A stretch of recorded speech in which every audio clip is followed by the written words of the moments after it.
எனக்கு வந்து வெளிநாட்டில் விமானத்துக்குரிய உதிரி பாகங்கள் தயார் பண்ணக்கூடிய கம்பெனியில் எனக்கு வேலை கிடைச்சது. அங்கே நான் 10 வருஷம் வேலை செஞ்சேன்.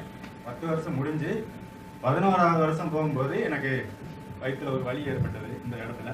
அப்போ என்னுடைய போஸ்ட்டில் போய் நான் போய் சொன்னேன், இந்த மாதிரி எனக்கு வயிற்றில் வலி இருக்குது அப்படின்ட்டு. அவங்க உடனே ஹாஸ்பிட்டலில் போய் என்னை அட்மிட் பண்ணாங்க. அங்கே எனக்கு சுகர் இருக்குன்னு கண்டுபிடிச்சிட்டாங்க. இப்போ கண்டுபிடிச்சிட்டு அவங்க என்ன சொன்னாங்கன்னா, இவருக்கு இங்கே பாதுகாக்கிறதுக்கு ஆள் உதவிக்கலாம் ஆள் கிடையாது, இவரை இந்தியாவுக்கு அனுப்பிடுங்க, சுகர் அதிகமாக இருக்குது, 600க்கு மேலே இருக்குது, ஆப்ரேஷன் பண்ணினா நல்லதும் ஆகலாம் கெட்டதும் ஆகலாம் அப்படின்னு சொன்னாங்க.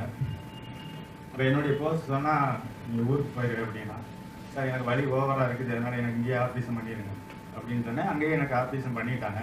பண்ணி கொஞ்சம் மாத்திரை மருந்து கொடுத்தாங்க. கொஞ்சம் சுகர் கொஞ்சம் குறைஞ்சிருந்தது, ரொம்ப குறையில, கொஞ்சம் குறைஞ்சிருந்தது. அதோட நான் எனக்கு வேலை செய்ய முடியாமல் நான் ஊருக்கு வந்துட்டேன். ஊருக்கு வந்து இங்கே செக் பண்ணால் 515 இருந்தது எனக்கு சுகர்.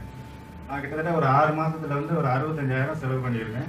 ஆனால் அந்த டாக்டர் என்ன சொன்னாருன்னா, உனக்கு வந்து சுகரை குணப்படுத்த முடியாது, வேணா குறைக்கலாம், நீ நினைச்சதை சாப்பிடவும் முடியாது, சாப்பாட்டில் நீ கண்ட்ரோல் பண்ண முடியும். எஸ் மரிசிங்க வந்து எனக்கு அறிமுகமானார். அவர்கிட்ட ஃபஸ்ட்டு ஒரு 95 2 பேக் வாங்கி சாப்பிட்டேன். எனக்கு இந்த சுகரு வந்தவங்களுக்கு என்னென்ன பிரச்சனை இருக்குன்னு எல்லாருக்கும் தெரியும். ஆனால் தாய்மார்களெல்லாம் கொஞ்சம் மன்னிச்சிருங்க. ஆனால் நிறைய பிரச்சனைகள்லாம் சுகர் உள்ளவங்களுக்கு இருக்கு. ஆனால் என்னால் ஒன்றுக்கு போக முடியாது சார்.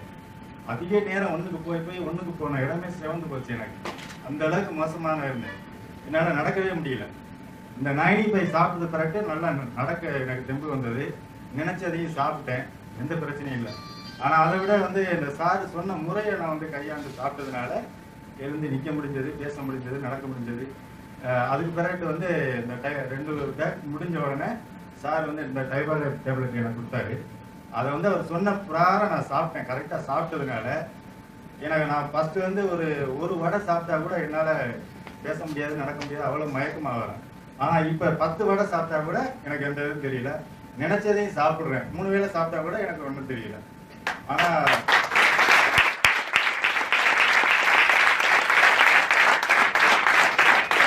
சுகர் உள்ளவங்க நம்பிக்கையோட வாங்கி சாப்பிடுங்க.